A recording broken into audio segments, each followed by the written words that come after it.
Hola, buenas tardes a tothom. Buenas tardes a todas y a todos. Bienvenidos a la serie de webinars del Instituto de Investigación de Vallebrón. Como sabéis, nuestra institución siempre se ha caracterizado por ser un instituto con una actividad de investigación muy intensa y por tener un compromiso importante en relación a nuestros pacientes y de cara a nuestra ciudadanía, por supuesto. Forma parte de esto el querer también poder transmitir todo aquello que hacemos en el Instituto de Investigación a todas y todos vosotros. Es cierto que dada la situación actual con la pandemia COVID, bueno, pues teníamos ya muchas ganas, el Instituto tenía muchas ganas de retomar estas actividades y una de ellas es, obviamente, las actividades de difusión de nuestra actividad y por tanto, estos seminarios. Sabéis que estos seminarios inicialmente han sido dedicados a la pandemia, diversos aspectos de la pandemia COVID. Esto va a seguir así. Tenemos todavía algunos más programados hasta prácticamente finales de julio. Luego vamos a retomar, en agosto no habrán, en septiembre vamos a retomar la actividad. Los vamos a ir combinando los seminarios los webinars del BIR con los de IRISCAT, como ya veréis. Si tenéis interés, yo os estimulo a que estéis pendientes de las redes sociales y también de la página web del BIR porque se van anunciando con tiempo para que podáis participar. Yo no sé si lo habéis hecho antes, si os fijáis en la parte derecha de vuestras pantallas, veréis una parte donde hay un chat. Allí en el chat hay las instrucciones para que podáis hacer preguntas si queréis hacer alguna. Esas preguntas hay que hacerlas no en el chat, sino en un apartado que está al lado, que pone preguntas o questions, si lo tenéis en inglés. Y yo luego, pues, como voy a moderar esta sesión, pues voy a leerlas en función de las que hayan sido más votadas o tengan más impacto.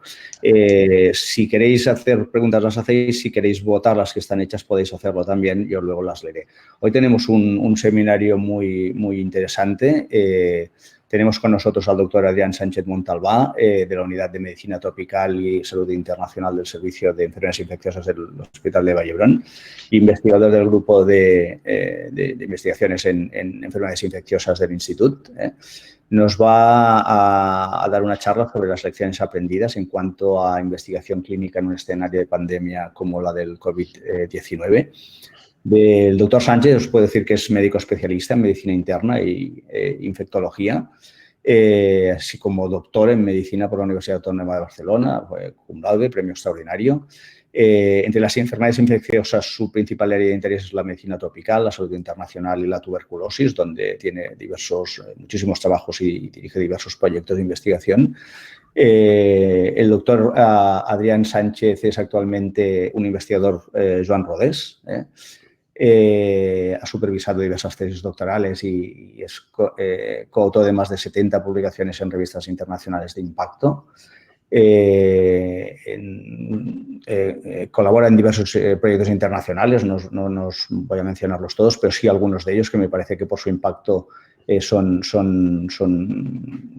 interesantes de mencionar, como por ejemplo la participación como World Package Leader de un proyecto europeo que se llama RISE, es un proyecto de mucha envergadura, cuyo objetivo es optimizar el tratamiento para la tuberculosis y validar nuevos instrumentos de diagnóstico para la tuberculosis pulmonar. Colabora también como investigador en un proyecto IMI2, el EU-PEARL, que tiene como objetivo crear una especie de gran entorno adaptativo para hacer ensayos clínicos internacionales de una forma multicéntrica para diversas enfermedades, una de ellas, por supuesto, la tuberculosis. En cuanto a COVID-19, ha tenido una participación él personalmente como médico en nuestro hospital muy activa durante la pandemia. Ha tenido más de 300 pacientes, incluidos tanto pacientes ingresados como pacientes en urgencias. Y actualmente dirige dos ensayos clínicos dedicados a COVID-19, uno de ellos centrado en la inmunoterapia contra COVID-19, otro utilizando un estudio de cohortes para para validar la respuesta inmune temprana de los trabajadores sanitarios expuestos. De hecho, tanto él como el resto del personal de la unidad de infecciosas están en estos momentos haciendo una base de datos muy importante para estudios de cohorte de los pacientes del hospital. Ya sin más, no me extiendo más, os dejo con Adrià, con su presentación. Cuando quieras, Adrià. Gracias. Bueno, muchas gracias por la presentación y también muchas gracias al BIR y al IRISCAT por darme la oportunidad de presentar estas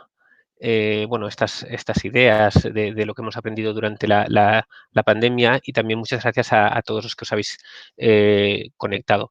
Bueno, antes de empezar, ya me han presentado, yo soy Adrián Sánchez Montalbá, trabajo aquí en el Hospital Valdebrón, en el servicio de infecciosas, y bueno, participé muy activamente en la asistencia de los pacientes con COVID, ¿no?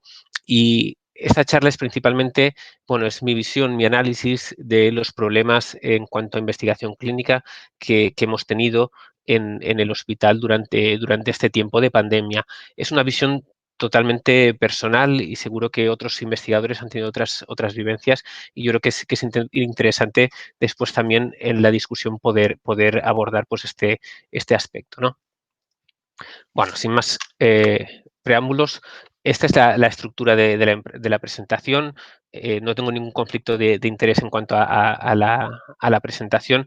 Iniciaremos un breve resumen del SARS-CoV-2, que ya lo conocéis todos seguramente, y un breve resumen de su epidemiología y cuáles fueron las consecuencias a nivel hospitalario de la pandemia, y después a nivel de investigación. Yo haré un análisis de la situación y un modelo propuesto con algunas ideas que me fueron surgiendo durante este tiempo. También presentaremos un pequeño caso de estudio que en este caso será cómo se desarrolló una base de datos longitudinal durante el periodo de pandemia y las dificultades que tuvo su nacimiento y que actualmente también tiene su mantenimiento. Bueno, ya como la mayor parte de vosotros sabéis, los coronavirus tienen una distribución animal, tanto mamíferos como aves, y tienen la capacidad de un salto interespecie. Teníamos dos experiencias previas con virus emergentes, el SARS-CoV y el MERS-CoV, que nos han ayudado mucho a conocer algunos aspectos de la enfermedad y estar ya avanzados, pero que han sido muy diferentes del SARS-CoV-2. Bueno, el SARS-CoV-2 es un coronavirus de virus envueltos con ARN de cadena positiva, y es el séptimo coronavirus identificado capaz de infectar a los humanos. Y como muchos de vosotros ya sabéis, utiliza los receptores ACE para penetrar en las células, igual que el SARS-CoV, pero su afinidad es infinitamente más elevada que el SARS-CoV. La cronología, bueno, se identificó y se anunció por primera vez el 31 de diciembre un conglomerado de casos en China. Un mes más tarde ya se anunció una emergencia de salud pública por la Organización Mundial de la Salud, y el 31 de enero se diagnosticó el primer caso importado en España. Y para que veáis que tardó bastante en proponerse uno de los primeros ensayos clínicos multinacionales, el Solidarity. La epidemiología ha ido modificándose. Inicialmente desde Asia se ha ido desplazando a Europa, y ahora mismo el pico de la pandemia está en América. Como podéis ver, esto es el número de casos acumulados. Y aquí por días tenéis el número a nivel mundial, el número de casos globales y el número de muertes también diarios a nivel global. Como podéis ver, el número de casos sigue aumentando, pero el número de muertos parece que se ha estancado. Puede haber varias explicaciones a este fenómeno: que dispongamos de mayor capacidad diagnóstica, que actualmente los países donde más está afectando son países con pirámides poblacionales diferentes a la europea, son más jóvenes, probablemente con pacientes con menos riesgo de desarrollar un outcome negativo.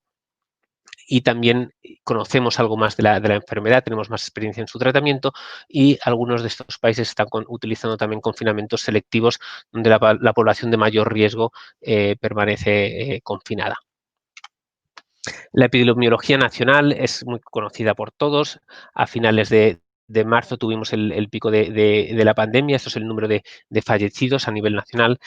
Y el número de pacientes infectados también vemos que coincide con la gráfica anterior, y ahora estamos en una situación de pequeños brotes que hay que ir identificando y controlando precozmente. La epidemiología en el hospital, ya a nivel local, se asemeja muchísimo a las gráficas anteriores a nivel nacional que hemos mostrado, con el pico de la pandemia también a finales de marzo, principios de abril, y actualmente también estamos en una fase con muy pocos pacientes ingresados, y los que tenemos ingresados son pacientes que ya llevan bastante tiempo ingresados y no hemos tenido ningún ingreso nuevo en las últimas semanas. Aquí, sin embargo, podemos decir que el COVID ha tenido unas consecuencias sociales muy importantes, y yo creo que es importante conocer estas consecuencias sociales porque han impactado tanto directa como indirectamente en la actividad hospitalaria, ¿no? A nivel social hemos vivido un confinamiento, un distanciamiento social, un uso de mascarillas, un cese de actividades no esenciales. Esto no tenga un impacto directo sobre el hospital, bueno, sí que podemos ver que tanto el personal sanitario ha podido sufrir a nivel social y por lo tanto a nivel laboral, como también en la logística del hospital ha podido influir. Esta diapositiva la explicaré un poquito más porque yo creo que es importante. Muchos de vosotros habéis vivido los cambios que ha habido en el hospital durante esta época. Yo los he dividido en 4 aspectos. Primero, en organización y estructura a nivel del hospital. Lo que ha habido ha sido una mayor coordinación entre servicios. Se han diseñado planes de ocupación, protocolos de actuación comunes, planes de utilización de espacios. Se han generado nuevos canales de diseminación y de comunicación, y también nuevos sistemas de hospitalización y control sanitarios, como por ejemplo los hoteles hospitalizados. A nivel de recursos de material, hemos tenido que afrontar pues una escasez mundial de recursos y una escalada de precios, ¿no? Entonces, pues bueno, había que hacer acopio de medicamentos básicos, de material fungible, de tecnologías sanitarias y de equipamientos de personales de protección, ¿no? Que a veces también ha sido difícil conseguirlo. En cuanto a recursos humanos, bueno, ha tenido que aumentar la disponibilidad de profesionales sanitarios, ha tenido que haber una transversalidad y una flexibilización de este profesional sanitario, asegurar la protección de los profesionales y dotar también a los servicios de riesgos laborales de un sistema de diagnóstico precoz de profesionales con síntomas o con un contacto de alto riesgo, y también prever las consecuencias de los absentismos por cuidado de familiares o de bajas laborales por infección por COVID, y también las consecuencias mentales que periodos de mucho estrés han generado en el personal sanitario. En cuanto a los procesos asistenciales, hemos asistido también a momentos sin precedentes en el hospital. Se han modificado los flujos de pacientes, los flujos de familiares y las dinámicas que conocíamos a nivel hospitalario. Ha habido disrupción de tratamientos crónicos, disrupción de programas de prevención, disrupción de asistencia médica de enfermedades crónicas, que esto probablemente a largo plazo pueda causar una segunda oleada de mortalidad no relacionada con COVID directamente. Ha habido también un retraso en el contacto de los pacientes con el sistema por temor a infectarse. Se han tenido que diseñar nuevas estrategias de mitigación de comorbilidades a través de la telemedicina. Y a nivel de investigación más hospitalaria, el acceso a los ensayos clínicos también se ha visto limitado por el riesgo a infectarse de los participantes, y también ha habido una redirección de recursos de investigación hacia recursos asistenciales. Aquí el hospital ya se adelantó y hizo un plan de contingencia que podéis leer, que la verdad es que está muy bien desarrollado, en el cual bueno, se basa en diferentes modelos y diferentes supuestos y asunciones en cuanto a la afectación. Esto se hizo en mayo, es muy interesante el poder leerlo.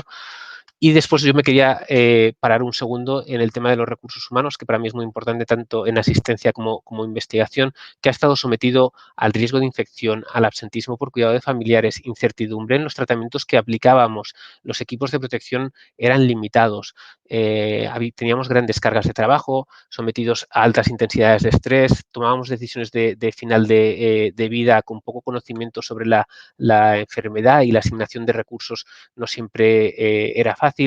Ha habido cambios estructurales importantes, había una movilidad casi diaria en los lugares de trabajo. Todo esto sumado con una precariedad crónica que ya vivimos gran parte de los profesionales sanitarios. ¿Esto qué ha conllevado? Pues que durante la pandemia haya habido un exceso de problemas de salud mental en los profesionales sanitarios, una baja productividad y también dificultad de concentración para elaborar proyectos de investigación. Y ahora ya nos vamos a centrar un poco más en lo que es la investigación en COVID. Bueno, yo lo primero, cuando me enfrento a este problema, es que es una locura, es que es imposible abordarlo todo, ni siquiera una mínima parte de lo que ocurre. Para que os hagáis una idea, si hacéis una búsqueda por flu, por gripe en PubMed, os salen 70.000 artículos publicados a lo largo de toda la historia de la medicina, que son muchísimos años. Y si hacéis una búsqueda por COVID, veréis que ya hay 30.000 artículos publicados en solo 3-4 meses. Esto, obviamente, es inviable. No hay nadie que pueda absorber toda esta información y también si lo haces es probable que te vuelvas loco. Y también hemos asistido a un cambio en la diseminación de esta información que yo explicaré más adelante, que hemos asistido a la necesidad de una celeridad, de alguna rapidez de comunicación de esta información y hemos asistido a un nuevo fenómeno que son los repositorios o la información no revisada que está disponible antes de su publicación. De hecho, si veis el gráfico de la izquierda, observaréis que casi la información disponible, los datos disponibles en preprint, que son estos repositorios, es la misma que está disponible en revisión por pares o revisión o artículos ya revisados. Obviamente, esto después analizaremos la diferencia entre estos dos aspectos. La investigación, hay quien puede pensar que la asistencia es lo principal en una pandemia y es un pilar, yo creo que esencial y probablemente el más importante, pero cuando nos enfrentamos a una enfermedad desconocida, la investigación tiene un papel también muy importante. De hecho, es necesario para resolver preguntas que después aplicaremos en la asistencia, ¿no? Entre otras preguntas y otras incertidumbres que la investigación tiene que resolver sobre esta pandemia, está el control de la infección, el diagnóstico y el tratamiento, consecuencias a largo plazo, consecuencias sociales y económicas y detección y prevención precoz de nuevos brotes. Y yo creo que también es una visión holística porque es la pandemia, a pesar de ser una infección, no solo ha afectado a la salud de los individuos, sino que nos ha afectado como sociedad en muchos aspectos. Y a veces las consecuencias sociales de esta pandemia son mucho más importantes que las consecuencias directas de la infección. La investigación durante un periodo de emergencia tiene unas características muy particulares que no se pueden asemejar a la investigación hecha en un escenario habitual, ¿no? Los objetivos son muy diferentes, normalmente tienen que estar consensuados y tienen que dirigirse a maximizar el beneficio, porque los recursos son limitados. Y aquí existe una lucha entre el bien común y el bien individual, de la que también hablaremos un poco más adelante. Tiene una dimensión política. No hay que olvidar que los políticos están muy expuestos durante una emergencia y que la valoración y el manejo que hagan de la pandemia pues va a estar muy condicionado a si vuelven o no a ser reelegidos, ¿no? Se exige una inmediatez de resultados y muchas veces esta inmediatez, esta celeridad obliga o conlleva una relajación de requisitos éticos y de buenas prácticas clínicas, que yo creo que es un grave error. Los tiempos de actuación y de respuesta te exigen que sean acortados y muchas veces disponemos de menos recursos para investigación porque se derivan a otras actividades asistenciales y control de emergencias que se consideran prioritarias. Y el contexto social es difícil tanto para los investigadores como para los participantes de los estudios y las infraestructuras se han visto afectadas como comentábamos anteriormente. Con todo esto, la investigación que se hizo aquí en el hospital, bueno, sufrió gran parte de estos problemas. Y yo he hecho un análisis, como ya os decía, un análisis que es un personal desde mi punto de vista y que lo he basado en estos 8 puntos. Uno ha sido la gestión y la gobernanza, en los objetivos de esta investigación, los recursos humanos disponibles, los recursos materiales, la financiación, aspectos éticos, repercusión de la investigación institucional, diseminación de esta información y adaptación a las nuevas evidencias. Bueno, estas son diapositivas algo farragosas, algo duras. Intentaré hacerlas breves y después, si queréis, podemos comentarlas. En cuanto a la gestión y a la gobernanza, en mi análisis personal, como siempre, en investigación, esto no está centrado en asistencia, sino en investigación, las decisiones, bueno, fueron aisladas por grupos de investigación, no estaban coordinadas, los objetivos que se plantearon eran arbitrarios y las prioridades eran heterogéneas. Cada grupo de investigación marcaba sus propias prioridades. La investigación era granular, era aislada. No conocíamos unos lo que estaban haciendo los otros y viceversa. Teníamos una limitada capacidad de implementación de los proyectos, tanto por tiempo como por recursos. Muchas veces era difícil llevar a cabo estudios o investigaciones que se habían diseñado. Hay un riesgo de hacer investigación en estas circunstancias. Por otro lado, había una ausencia de canales de comunicación efectivos entre los grupos de investigación, entre los grupos de investigación y los coordinadores. Escasa visualización también institucional a nivel nacional e internacional de aquellas investigaciones que se estaban llevando a cabo en la institución. Y por último, 2 aspectos que yo creo que son muy importantes para poder realizar investigación clínica y translacional, como son la fragmentación de datos y la fragmentación de colecciones. Como estábamos trabajando in silo de forma aislada, cada cual estaba centrando esfuerzos en su propia base de datos, en sus propias colecciones y no estaba para nada centralizado, con lo cual era una pérdida de tiempo, de recursos y de dinero.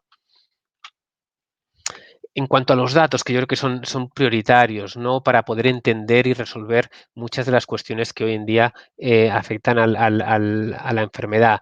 Yo abogo por una centralización de datos y poder compartir esfuerzos a la hora de crear datos, ¿no? Y los datos que se creen siempre tienen que estar bien regulados y tienen que cumplir con unos principios FAIR, que son Definable, Accessible, Interoperable and Reusable. Es fundamental que cualquier base de datos o captura de datos cumpla estos principios. También es vital que entre todos nos pongamos de acuerdo para poder definir un conjunto mínimo de datos que se va a incluir y que creemos que es importante para resolver las preguntas de esta enfermedad. Siempre hay que respetar muchísimo la propiedad intelectual y las autorías, que también comentaremos más adelante. Tiene que haber un comité de evaluación de cesión de los datos de estas bases de datos para que se puedan reutilizar y se puedan compartir.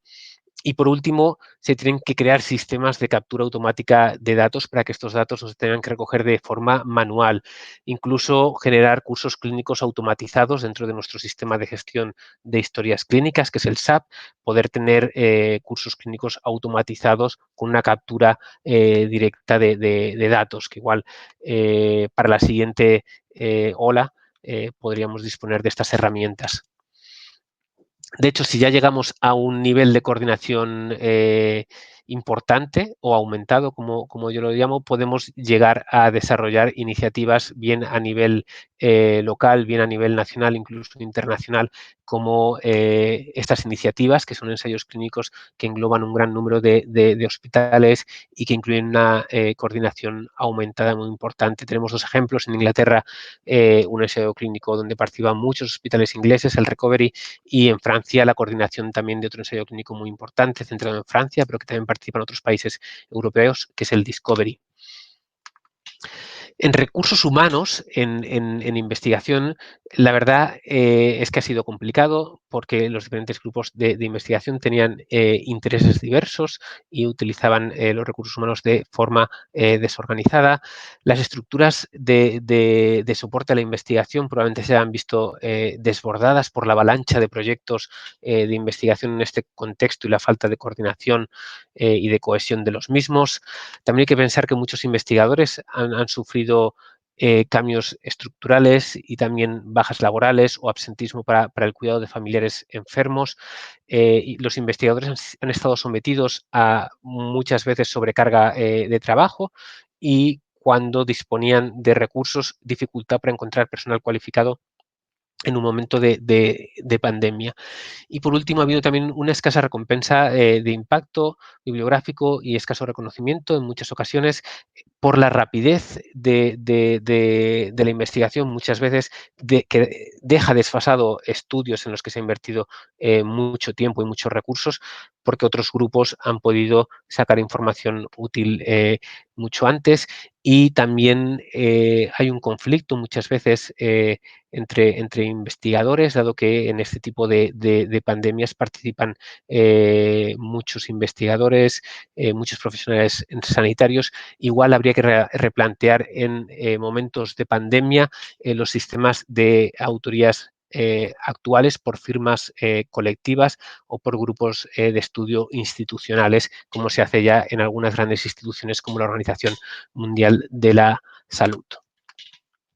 En cuanto a recursos materiales, son muy parecidos a los que hemos comentado ya a nivel asistencial. Había dificultad para adquirir algunos fungibles y material de investigación. Había aumento de precios por la escasez en el sistema habitual de abastecimiento.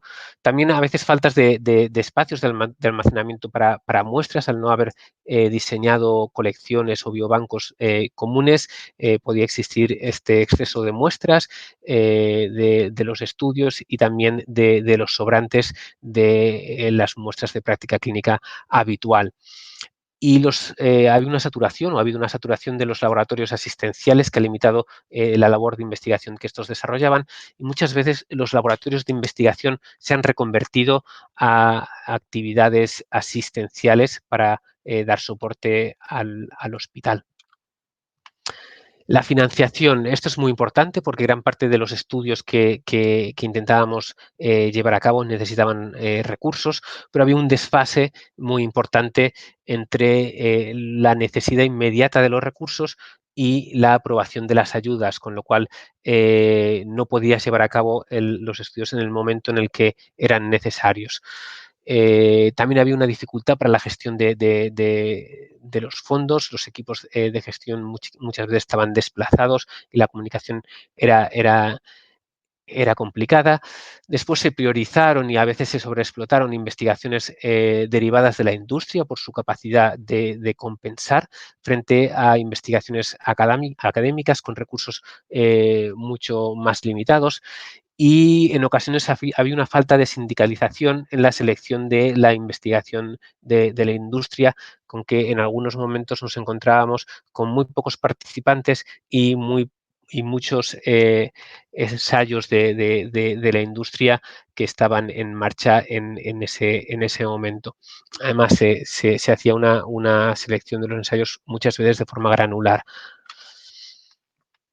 En los aspectos éticos, que yo creo que son muy importantes en un momento de pandemia, esto es un ejemplo para que veáis que los aspectos éticos han tenido también mucha importancia a nivel asistencial y ha habido toneladas de publicaciones sobre esto para ver cómo se hacía la asignación de recursos en cuanto a tratamiento, en cuanto a tecnologías como ventiladores y cuál era la priorización de la selección de enfermos.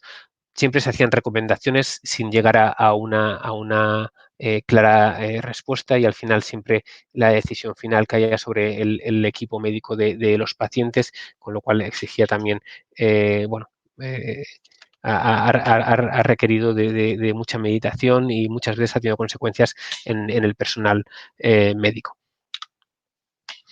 En la época de pandemia, los aspectos éticos también adquieren unas características especiales, ¿no?, que vamos a intentar aquí comentar. Primero, como ya hemos mencionado previamente, la investigación yo creo que es un imperativo ético.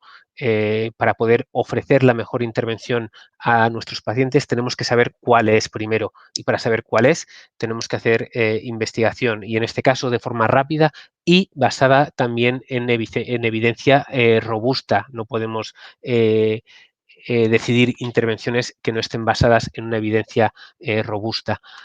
La investigación no tiene nunca que afectar a la respuesta que se haga de la pandemia, tiene que ser complementaria. Y las características diferenciadoras en estos aspectos que también hemos mencionado previamente es que los resultados tienen que estar, o te exigen que estén rápidos, dispones de una cantidad elevada de participantes, un volumen que normalmente no estamos acostumbrados a manejar en investigación clínica. Hay una disrupción muy importante de las instituciones, cambios sociales que afectan, cambios organizativos, falta de coordinación en este caso, y también hay una disminución del umbral de aceptación a la investigación, y un cambio en el objetivo de la investigación que pasa a maximizar el bien común frente a la prioridad individual. El problema de la investigación en estas situaciones de pandemia es que produce en algunas ocasiones conductas poco apropiadas, o ignoramos los estándares éticos y de bioseguridad que han hecho que tengamos la investigación actual. Y también esta celeridad, esta rapidez, por supuesto, no puede justificar que hagamos estas malas prácticas médicas. Porque esto puede tener consecuencias a corto y a largo plazo. Si hacemos investigación clínica sin preservar los aspectos éticos, podemos sufrir una pérdida de confianza, tanto individual como social como institucional, que conlleva una pérdida de soporte financiero, con lo cual no podemos hacer investigación. También nuestra investigación va a ser difícilmente replicable, porque nadie más va a poder hacerla si no cumple unos requisitos éticos. Y por último, retrasará el control de la pandemia, ya que si no identificamos cuáles son las herramientas que mejor controlan la pandemia, retrasaremos el control de la misma, con lo cual los aspectos éticos son fundamentales para preservar la financiación, la confianza, replicar los conocimientos y controlar de forma rápida la pandemia. Esto no es nuevo, esto ya existía, probablemente no a un nivel como ahora, pero sí que tuvimos otras experiencias, probablemente de una extensión mucho más local, ¿no? Como son el SARS-CoV-1, el H1N1 del 2009-2010, o la reciente epidemia de ébola. A raíz de aquí, la OMS elaboró unos estándares éticos para realizar investigación durante emergencias. También en esta experiencia se demostró que la rapidez fue fundamental, ya que en muchas ocasiones, debido a obstáculos que dificultaban esta rapidez, no se pudieron demostrar muchos tratamientos, no se pudieron finalizar muchos ensayos clínicos debido a la desaparición de pacientes, ¿no? Como ocurrió en el ébola, por ejemplo. Dentro de los estándares éticos que se solicitaban o que se abogaban, era sobre todo por una validez científica, que tuviese un valor social, que hubiese colaboración entre distintos instituciones, compañeros y actores de control de la pandemia, ¿no? Que el ratio de riesgo-beneficio para los pacientes y la comunidad fuese aceptable, fuese razonable, que los pacientes pudieran participar de forma voluntaria y justa, y también que se pudiese hacer una revisión independiente y frecuente de esos datos para saber si la investigación podía o no continuar. Y todo esto con un respeto hacia los participantes y la comunidad, por supuesto. Aquí en esta pandemia, en esta epidemia, yo he destacado algunos aspectos que se pueden considerar y que se pueden intentar mejorar en el futuro, ¿no? Como siempre teniendo en cuenta la seguridad, bienestar y la dignidad de los pacientes, que son la guía para la elaboración de cualquier proyecto de investigación, ¿no? Hay que tener en cuenta esta evaluación dinámica que nos va a obligar a revisar constantemente nuestras investigaciones. En ensayos clínicos alguna intervención puede quedar rápidamente desfasada y se tiene que adaptar a la nueva circunstancia. Por ejemplo, lo que ha pasado en los ensayos Solidarity, Recovery, sobre las ramas de hidroxicloroquina, que actualmente se han quedado desfasadas y se ha tenido que adaptar el ensayo al nuevo escenario.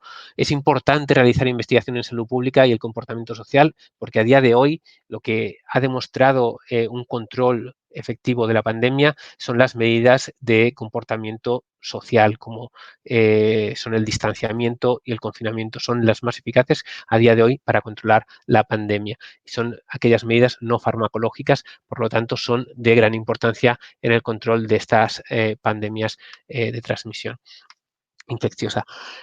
Compromiso de la comunidad, muy importante tener la confianza de la comunidad para obtener financiación y también para la participación de los pacientes en los ensayos. Aquí hubo un revuelo muy importante cuando salieron publicaciones sobre el exceso de mortalidad de la hidroxicloroquina, que después se retractaron, pero esto obligó a parar todos los ensayos clínicos del mundo sobre hidroxicloroquina y generó una desconfianza en los pacientes que decidían no participar en estos ensayos, ya que les podía tocar una rama que supuestamente aumentaba la mortalidad. También es muy importante el almacenamiento de muestras biológicas, que se haga con trazabilidad, con custodia, con seguridad, que probablemente y de forma coordinada, que durante esta época de pandemia en el hospital no ha sido así. La privacidad y confidencialidad de los pacientes es muy importante. No se deben de utilizar los datos de los pacientes sin su consentimiento o sin exenciones por parte del comité de ética. Pueden estigmatizar y discriminar, y una protección hay una ley de protección de datos a nivel europeo que también se debe de respetar siempre. Los comités de ética se han tenido que readaptar a este nuevo proceso y han tenido que tener tiempos de respuesta muy cortos, pero siempre manteniendo la rigurosidad y los principios básicos. Las regulaciones son importantes, tanto de las agencias reguladoras de medicamentos como en otros ámbitos. Y por último, la diseminación de los resultados. También tienen que cumplir aspectos éticos siempre que se pueda. Tienen que ser investigaciones que tengan los datos compartidos, que estén auditadas, pero también tienen que diseminarse de forma rápida para que otros puedan beneficiarse de los resultados y los hallazgos demostrados. Entonces, aquí, por una parte, en ética de la investigación, enfrentamos dos aspectos muy importantes que casi también son filosóficos o políticos, como son la libertad individual y el bien común o el bien social.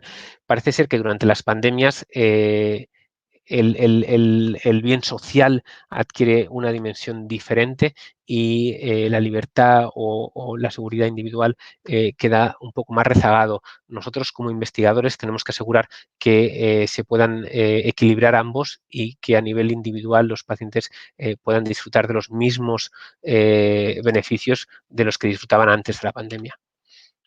Así pues, un comité de ética en COVID-19 tiene que adaptarse a esta nueva situación, tiene que mejorar la capacidad y la eficacia y la eficiencia de los procesos, tiene que dar una respuesta rápida y el marco de trabajo tiene que adaptarse a la nueva realidad.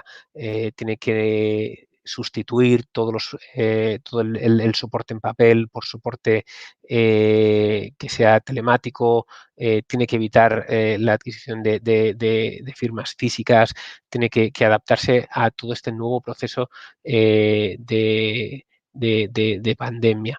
Esto lo tiene que hacer siempre garantizando los que son los principios básicos de la ética, por supuesto, como son la protección de datos, la seguridad y el bienestar de los pacientes. Y por último, también yo creo que a nivel ético hay que tener otras consideraciones en mente. Que en época de pandemia, pues bueno, a veces nos hace replantear o reconsiderar aspectos que teníamos muy claros en medicina, ¿no? Como es el primero no hacer daño, ¿no?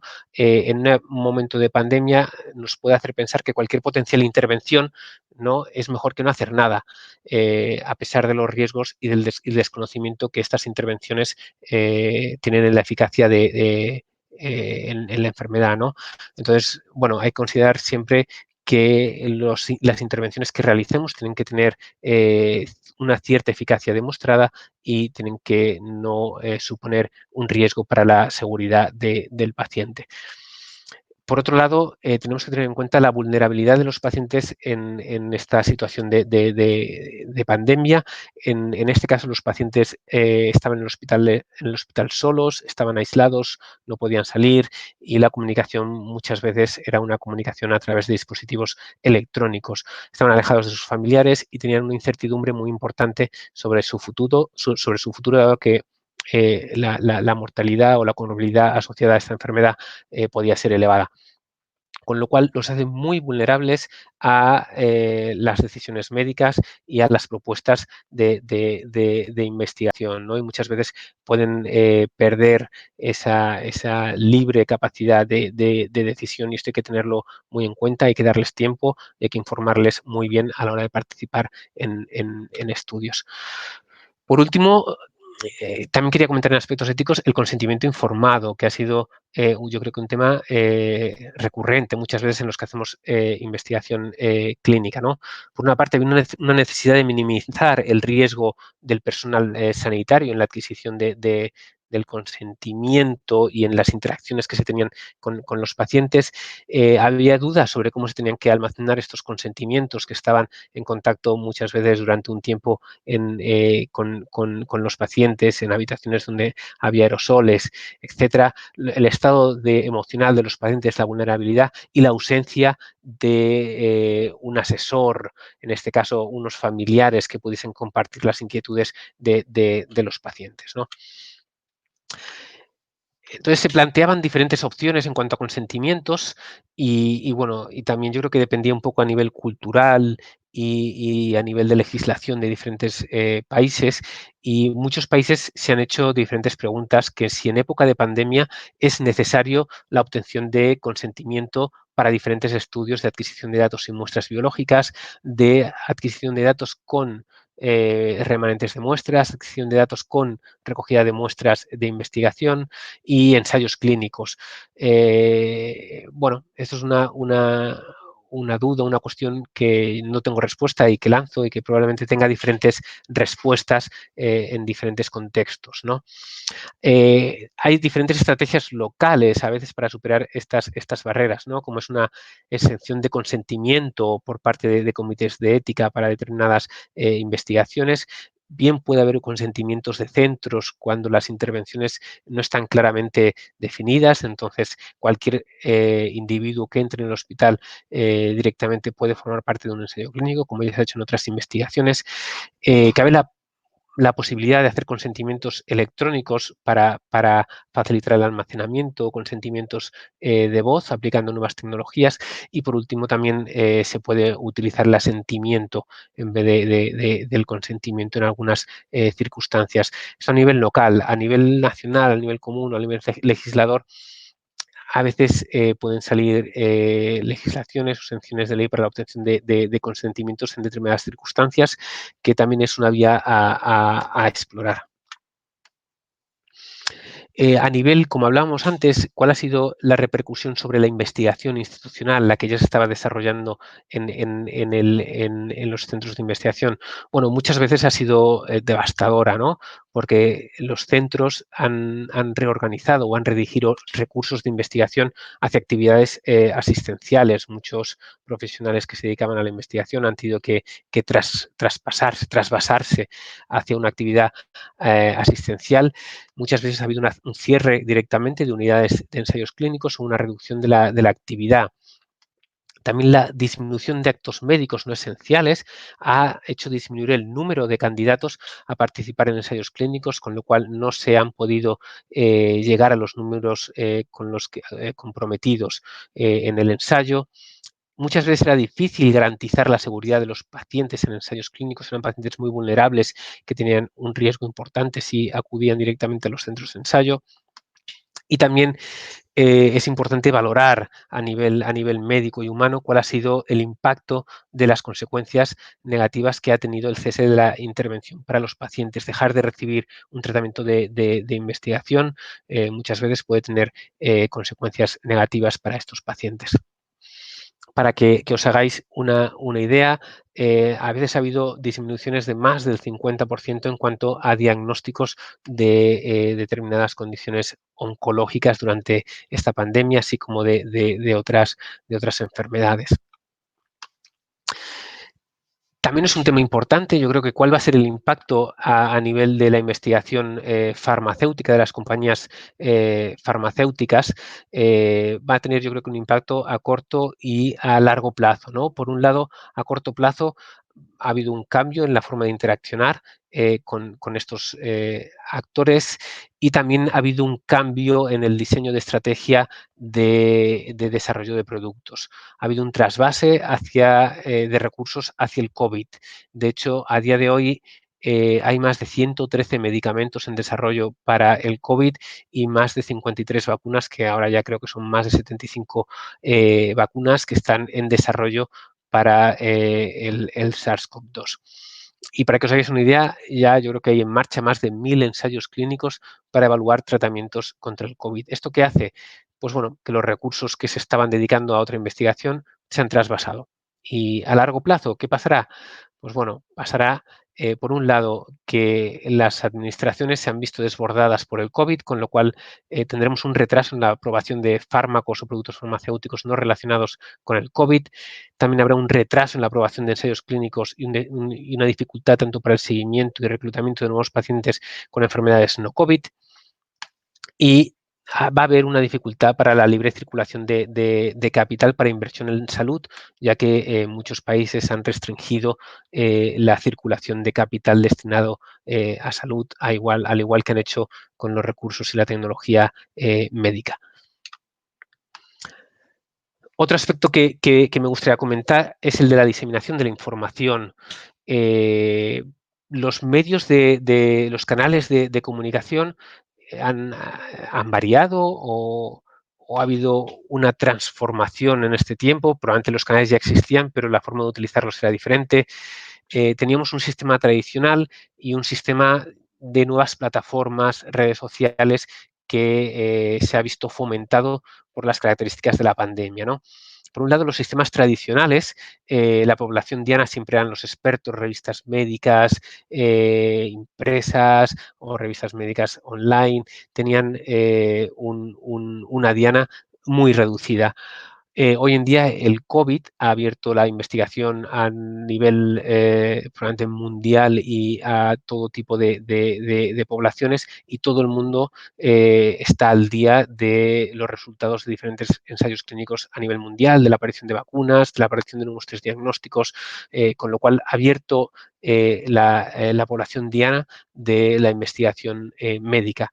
La accesibilidad antes era restringida, muchas veces la adquisición de información de investigación, de material de investigación estaba restringido, bajo licencia, había que pagar, entonces muy poca población podía acceder a él. Hoy día, gracias a las redes sociales y a otras nuevas plataformas, la accesibilidad es absoluta, casi todo el mundo puede disponer o puede tener acceso a artículos científicos o a revisiones científicas adaptadas a la población general. El alcance, antes era un alcance pues muchas veces local, ¿no? De determinados medios de información en investigación. Actualmente el alcance es mundial, es muy fácil acceder a través de redes sociales o de nuevas plataformas a esta investigación y tu investigación es fácilmente expandible a otros países. El flujo de información antes era pasivo, uno era simplemente receptor de esa información sin capacidad o con una capacidad limitada de interacción, ¿no? El flujo de información hoy en día es activo. Uno es receptor, pero es generador de información y a la vez las interacciones no tienen límites. Otro problema es que tampoco tienen revisiones, ¿no? Y no hay filtro, con lo cual hay que estar muy atento a la información que se consume, ¿no? Los tiempos, bueno, antes eran rápidos para la ciencia, pero todavía siguen siendo probablemente lentos por una pandemia. Hoy en día la información viaja a una velocidad increíble y horas después de su diseminación ya está al alcance de todo el mundo. Problema de todo esto, que muchos son ventajas, ¿no? Pero también tiene que haber algún inconveniente, es el tema de la calidad de la información. Bueno, en los medios tradicionales te aseguran una información más contrastada, revisada en la medida de lo posible, mientras que la información actual muchas veces no tiene filtro, no está revisada y puede estar comprometida. Con lo cual, bueno, hay que hacer un balance de esta nueva diseminación, ¿no? La nueva evidencia también tiene un impacto en nuestra investigación muy importante. Como os decía antes, muchísimos artículos. Al día se publican más de 130, 140 artículos sobre COVID. Es imposible tener tiempo para leer la información más importante. La retracción de artículos también es un fenómeno relativamente novedoso en cuanto al volumen, ¿no? Nunca antes habíamos asistido a un volumen tan importante de artículos retractados, ¿no? Si lo comparamos con otras enfermedades víricas. Estás desactualizado en pocos días, estás totalmente desactualizado respecto al COVID y la disminución de plazos en investigación muchas veces ha conllevado problemas de práctica de buena práctica clínica que ha obligado a la retracción de artículos. Por eso es importante que, a pesar de la rapidez, la investigación tiene que ser robusta, tiene que ser íntegra y con un propósito social.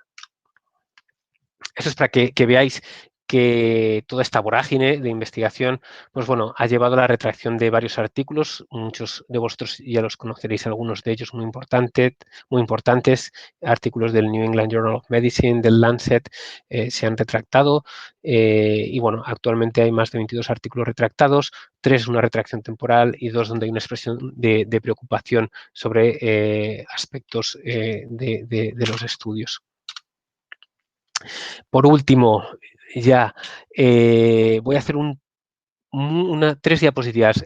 Muy breve introducción a un caso de estudio de investigación que vimos aquí en el hospital. Bueno, para haceros una idea de la dificultad que conlleva y el esfuerzo que han realizado todos los participantes y el hospital en sí, ¿no?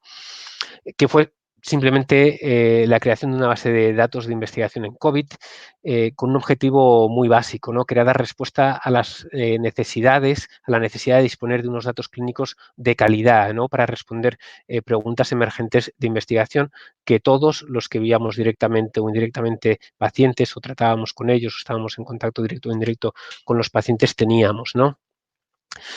Lo primero fue cohesionar diferentes iniciativas que habían surgido en el hospital.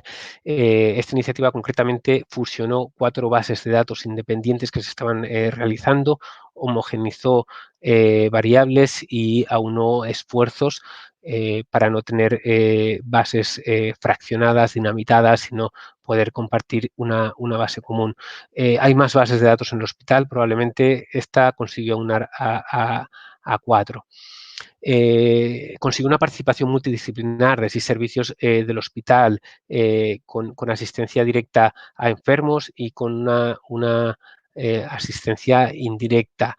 Fue una base de datos que estuvo aprobada por el Comité de Ético, tiene clasificación de la AEMS y está registrada en el Registro Europeo de Bases de Datos COVID-19, cumple toda la legalidad. Está hecha bajo los principios FAIR de bases de datos, y está gestionada por un comité de investigadores con un representante de cada uno de los servicios participantes y se rige bajo unos estatutos que se elaboraron en la primera reunión del comité de investigación y nació con una voluntad de intentar compartir, reutilizar y resolver preguntas tanto de los grupos participantes como de otros grupos interesados. Es una base de datos que está alojada en la web, en un sistema de gestión de captura de datos que se llama RedCap, en los servidores de la unidad de estadística del hospital de la Fundación Vall d'Hebron. Son servidores seguros con firewall, cumplen todos los estándares de calidad. Tiene metadatos disponible, autentificación de entrada, diferentes niveles de acceso y de acciones, tiene una fácil exportación a diferentes formatos de análisis de datos, es longitudinal, dispone de más de 650 variables por paciente, más de 70 reglas de calidad, generación de queries y un registro de acciones, un log de los investigadores que introducen o que participan en la base. Actualmente es una base de datos que dispone de información introducida de más de 1.050 pacientes actualmente y que ha generado 25 proyectos de investigación. También ha supuesto el esfuerzo de muchísima gente, de muchas horas de revisar historias, de introducir los datos, porque desgraciadamente es una base de datos que tiene que introducirse actualmente de forma manual, con lo cual conlleva un esfuerzo de tiempo importante, que intentaremos automatizar gran parte de la recogida y la captura de estos datos, pero bueno, es un proceso difícil y que esperamos que para la siguiente pandemia esto pueda estar ya solucionado o resuelto. Bueno, y por último me gustaría darle las gracias tanto al Servicio de Enfermedades Infecciosas por su implicación en la pandemia, como a todo el resto de servicios que han participado activamente en el control de la pandemia. Fueron situaciones difíciles, yo creo que se actuó muy bien a nivel de coordinación del hospital, cosas a mejorar, por supuesto, como en todo, y en investigación creo que somos capaces de mejorar y que para la segunda ola podemos hacerlo mucho mejor, podemos resolver muchas de las cuestiones que se han planteado aquí, que no es fácil, que no existe una respuesta para todo y que probablemente lo tengamos que adaptar a las circunstancias locales, ¿no? Pero sí que exige una reflexión por parte de todos los que hemos participado. Vale, gracias, Adrián. Tenemos dos preguntas de Ima Fuentes. Te leo una, luego te leeré la otra. La primera, que es la más votada, pregunta si que durante la pandemia se está llevando a cabo muchos estudios en nuestro hospital, observacionales, de pequeño tamaño muestra la hipótesis y objetivos de limitada justificación o base científica. Y te pregunta qué objetivos, qué acciones específicas se pueden realizar para que la evidencia que generen pueda ser más relevante. Bueno, primero, yo creo que es fundamental resolver el problema de la potencia, ¿no? Necesitamos estudios grandes, necesitamos la mayor información posible, datos de calidad para poder resolver las preguntas, tanto las preguntas clínicas como otras preguntas que tengamos. Pues es fundamental disponer de esta información, ¿no? Y de todos los pacientes o de la mayor parte de los pacientes que hayan sido tratados en nuestro hospital. Y cómo no, después probablemente estas bases de datos se tengan que aunar, se tengan que unir con otras bases de datos a nivel español, a nivel europeo, a nivel internacional, para resolver otras preguntas que tamaños muestrales limitados no pueden resolver, ¿no? Precisamente en relación al compartir bases de datos, etcétera, me asalta la pregunta siguiente. O sea, la mayoría de leyes de protección de datos suelen limitar de una forma bastante importante lo que es el compartimentar y el compartir datos entre bases, sobre todo entre países diferentes.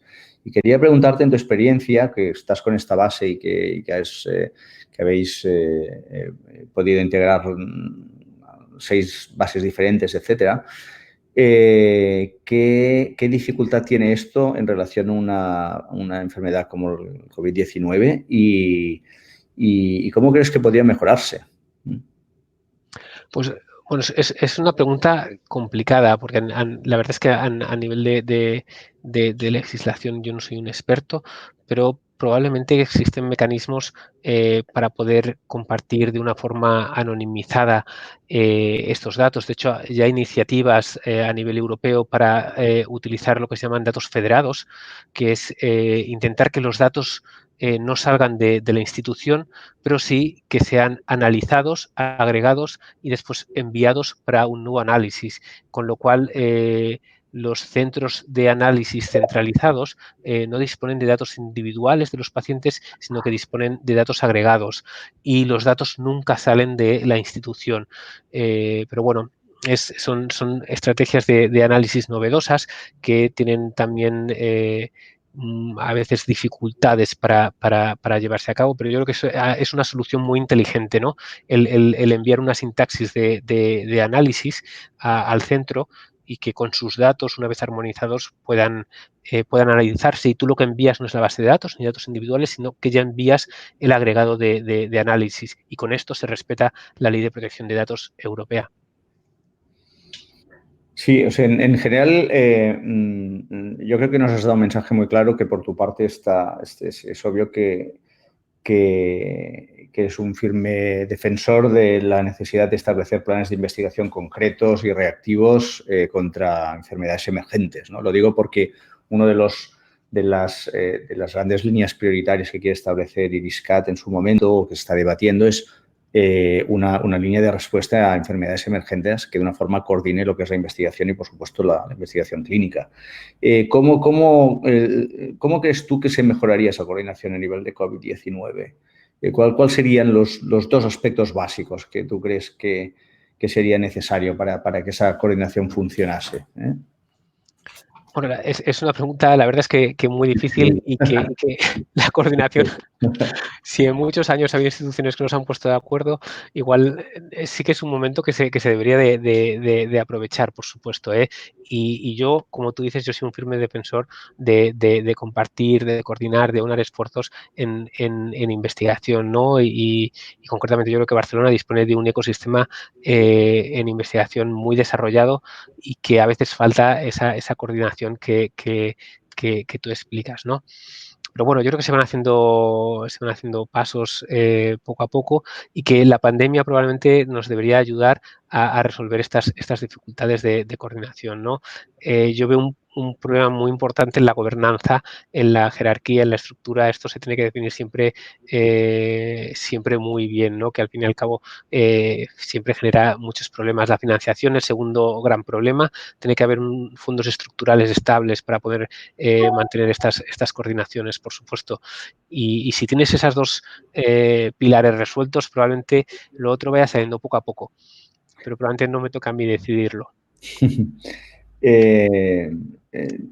Tenemos otra pregunta de Ima Fuentes que pregunta ¿cómo valoras la respuesta a nivel europeo frente al COVID-19 y en particular del ECDC, cómo se podría mejorar? Bueno, para mí está desgraciadamente desfragmentada, ¿no? Cada país ha velado por sus intereses y ha intentado hacerlo lo mejor posible en una situación de escasez de recursos. En cuanto a investigación, se han lanzado iniciativas, pero aquí ha habido un desfase también muy evidente. Ahora muchas de estas iniciativas se están resolviendo, y no hay pacientes, con lo cual tenemos que esperar a una segunda oleada para poder contestar gran parte de las preguntas que teníamos, ¿no? No sé cómo se puede resolver esto. Igual la financiación tiene que llegar de antemano y empezar a utilizarse pronto y después resolver los programas. Puede haber créditos, no sé.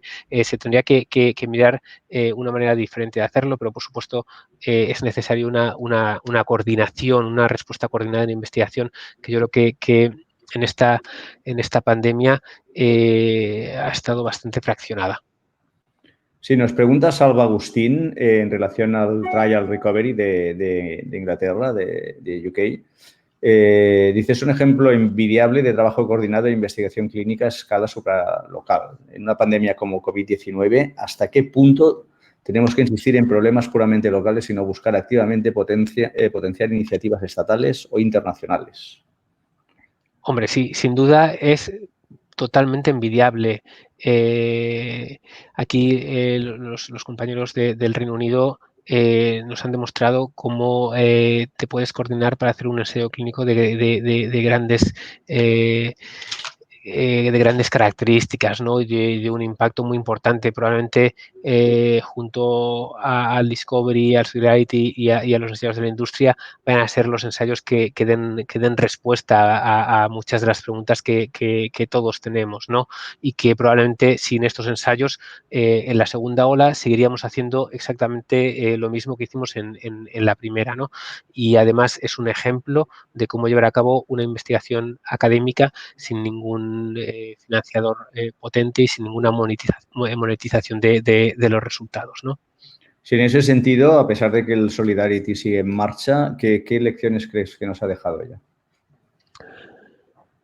Bueno, yo uno de los problemas que veo, que le he visto, es la excesiva libertad en cuanto a la comparación, ¿no?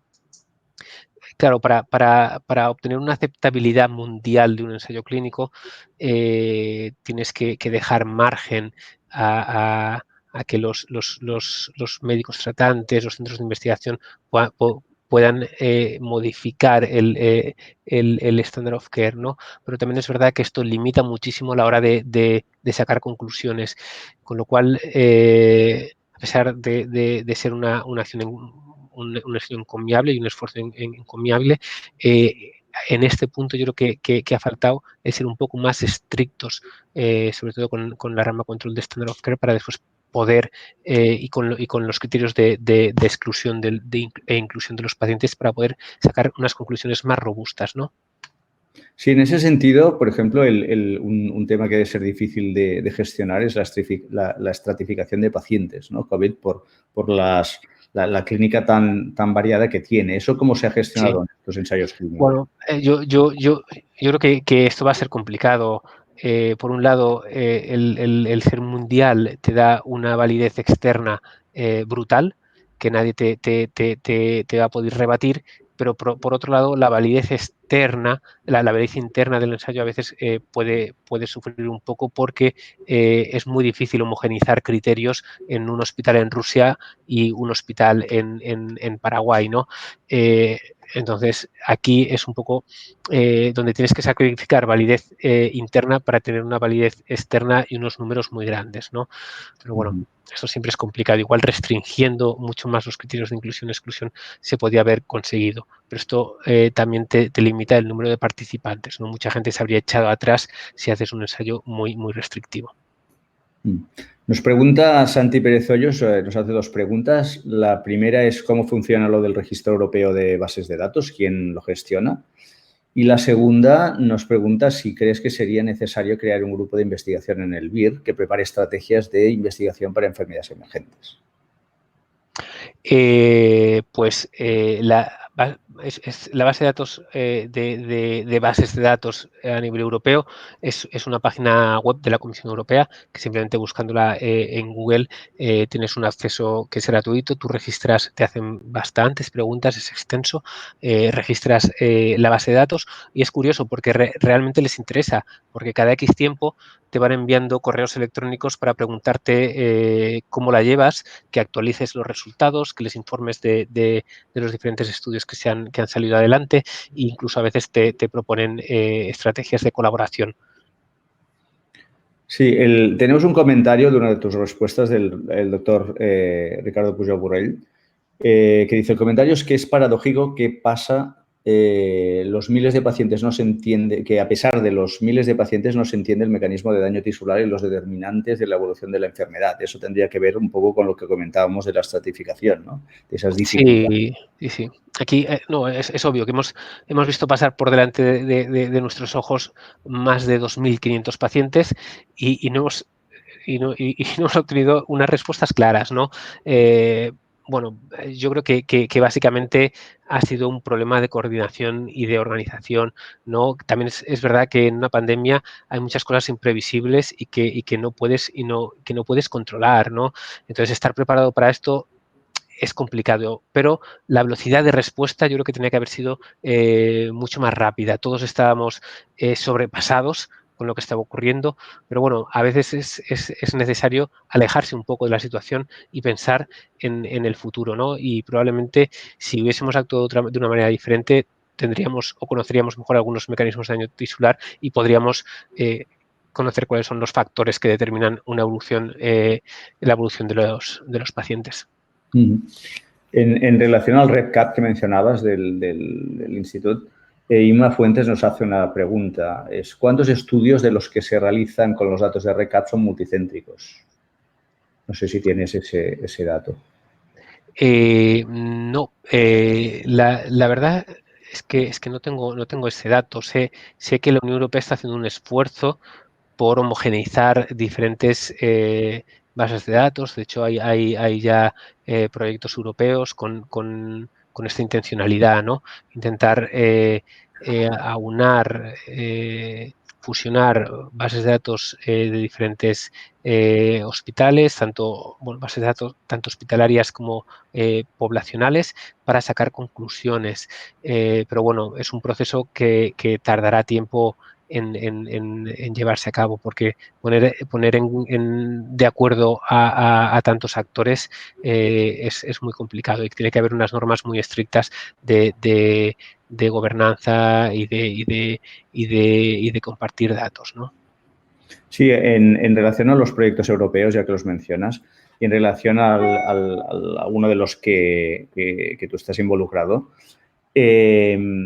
comentabas que ese proyecto es de un ensayo clínico de Cortes que va destinado a estudiar la respuesta inmune temprana ante el COVID-19, ¿no? Y yo quería preguntarte si realmente existe esa respuesta temprana, porque estamos viendo muchos datos un poco controvertidos en relación a la aparición de esa respuesta y a la serología, ¿no?, de los pacientes que han sufrido y que están sufriendo la enfermedad. Yo no sé si tienes algo nuevo en ese sentido. Pues no, de momento los datos que tenemos los analizaremos a lo largo de, yo creo bueno, los datos, empezaremos a procesar las muestras a lo largo de la semana que viene o dentro de 2 semanas.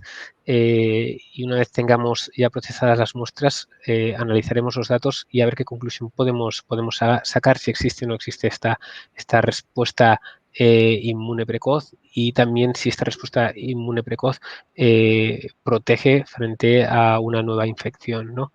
Que ese era un poco el objetivo del estudio. Uh-huh.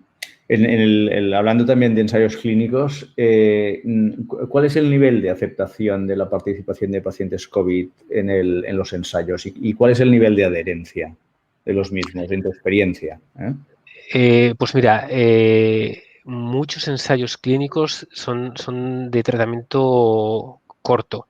Los inmunomoduladores muchas veces son 1 o 2 dosis, con lo cual la adherencia es muy elevada, casi del 100%. Otros son antivirales también de tratamientos cortos, 5 o 6 días, en los cuales el paciente permanece hospitalizado, con lo cual las adherencias a estos tratamientos suelen ser siempre muy, muy elevadas. La participación también suele ser muy, muy alta. También es verdad que los pacientes tienen la sensación de que son enfermedades muy graves, sin tratamientos, y cuando les explicas los posibles tratamientos y sus beneficios, muchos de ellos están dispuestos a participar. No como siempre el que sea un SEO sea doble ciego o se te pueda asignar una rama placebo, pues genera algo de confusión, pero en general la aceptación es muy elevada. Sí, lo que pasa es que es cierto, como tú comentabas, que en algunos casos se han testado fármacos y tratamientos sin que realmente existiera una evidencia médica suficientemente sólida, ¿no? Entonces, un poco la pregunta quizá o la reflexión sería cómo poder mejorar esto en un entorno en el que la premura máxima de resultados terapéuticos óptimos es esencial, ¿no? Sí, es que mi respuesta sería respetando los tiempos de una investigación clínica. Pero, claro, el COVID exige rapidez. Entonces, no puedes pasar por ensayos fase 2A, fase 2B, fase 3. Entonces, directamente te los saltas y te vas a fase 3, ¿no? Claro, esto puede generar muchos problemas, como ha pasado con la hidroxicloroquina, ¿no? También es verdad que gracias a esta dinámica o a esta estrategia, el Remdesivir ha cortado plazos en años, probablemente, ¿no? Que después cuál va a ser su beneficio global está por ver, ¿no? Pero ha cortado muchísimo los plazos de este tipo de aprobaciones de fármacos. Pero hay que tener mucho cuidado. Todavía tenemos muchos fármacos que están en investigación, muchos son reposiciones de fármacos previos, darunavir, lopinavir, ivermectina, ¿no? Que habrá que ver colchicina, que habrá que ver cuál es su papel en esta enfermedad, ¿no? Pero como siempre yo creo que hay que ser rápidos, pero también hay que ser prudentes, ¿no? Es intentar encontrar un equilibrio entre ambas cosas. Sí, tenemos, nada, tiempo justo para un par de preguntas adicionales que veo aquí. Nos pregunta Inma Fuentes si crees que ha sido una limitación para la obtención del consentimiento de los pacientes la situación de aislamiento y de medidas de protección por los posibles riesgos que van asociados al COVID. Sí, sin duda. En una situación de pandemia probablemente tendríamos que buscar estrategias novedosas para obtener consentimientos informados, ya sea de manera electrónica, por ejemplo, el obtener una firma física. Bueno, a veces es complicado, tienes que vestirte una vez, 2 veces, salir, el papel meterlo en una bolsa de plástico, cerrarla en otra bolsa. Claro, esto, pues bueno, se puede hacer, pero con los recursos limitados, pues siempre dificulta, ¿no? Entonces, bueno, hay nuevas estrategias que probablemente se puedan implementar y en situaciones extremas o donde no hay un standard of care muy definido, también existen consentimientos de centros. Obviamente esto tendría que ir regulado y tendría que haber un consenso con las instituciones y un consenso con la comunidad, ¿no? Para poder hacer un consentimiento de centro, por ejemplo, en el cual el instituto, en este caso un hospital, firme por todos los pacientes a los que vayamos a atender, ¿no? Pero claro, esto necesita un amplio consenso, tanto institucional, de los investigadores, de la comunidad, y bueno, yo creo que con tiempo se puede trabajar y ayudaría a cortar plazos probablemente. Sí, gracias. Y mira, una última pregunta ya por parte de María Piris, que te da las gracias por el análisis que has hecho. Un poco como colofón final, pregunta, si después de todo este esfuerzo, cuando llegue la segunda oleada, habremos aprendido y qué es lo que hemos aprendido, ¿no? Yo espero que sí, ojalá que hayamos aprendido. También tengo mis dudas de cómo se va a llevar a cabo, pero yo espero que esta experiencia nos sirva de aliciente, de trampolín para mejorar, ¿no? Y yo creo que todos tenemos que ser conscientes, dejar a un lado nuestra autoestima, nuestros intereses personales, ir yo creo que para un bien común, que es intentar mejorar la salud de nuestros pacientes, nuestros familiares, nuestros conciudadanos de la mejor manera posible y obtener datos y utilizar información con una evidencia robusta. Y esto yo creo que es un deber de todos los que nos dedicamos a la investigación. Y ahora es el momento de demostrar que sabemos hacerlo y que podemos hacerlo y que nos podemos organizar. Pues sí, lo cierto es que me parece una reflexión muy válida y muy deseable, sí, ciertamente. Pues Adrián, muchísimas gracias. Gracias por tu colaboración en este seminario. Me ha parecido muy interesante, creo que a la gente también. Gracias a todas y todos vosotros que habéis estado allí escuchando al doctor Adrián Sánchez dando esta charla. Me gustaría invitaros para las próximas. Sabéis que cada semana las vamos combinando con Iriscat y VIR y las hacemos a esta misma hora, todos los miércoles. Estad atentos a las redes sociales y muchísimas gracias. Muchas gracias, Adrián. Muchas gracias a todos. Hasta la próxima. Hasta la próxima.